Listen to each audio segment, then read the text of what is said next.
Python 2 versus choosing Python 3.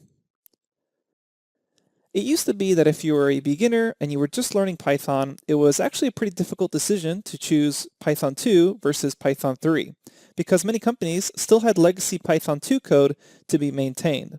However, Python 2 was going to stop receiving security updates in the year 2020. And this course was initially released teaching both versions of Python. We taught both Python 2 and Python 3, and the versions were similar enough that it was easy to learn both simultaneously. And technically it still is.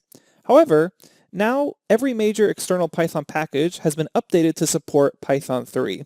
Basically, 99% of the top 300 packages of Python that are external packages you can download fully support Python 3, and some of them are even moving towards being exclusively for Python 3. And these are packages such as Django for web development, who will later in the future stop supporting Python 2. Because of this, now the course will focus solely on Python 3, and all the code, all the notebooks, and all the videos have been updated to just focus purely on Python 3. Now, if need be, going back to Python 2 syntax is a very easy jump once you know Python 3. So you can go through this course, learn the entirety of Python 3, the ins and outs of the Python programming language, and in case you get a job somewhere where they still have Python 2 legacy code, don't worry, you're not going to be completely lost. The languages are very, very similar. The versions of the languages are similar, so you can easily jump from one to the other. And I always like to say that if you know Python 3, you basically already know Python 2. You just need to learn a couple of syntax changes. And Python 3 really is the future of Python, so that's why we focus on it for this course.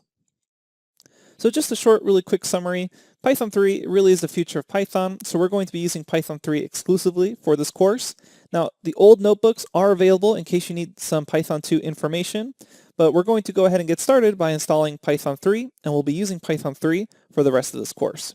You have those old notebooks in case for some reason you need to reference legacy code.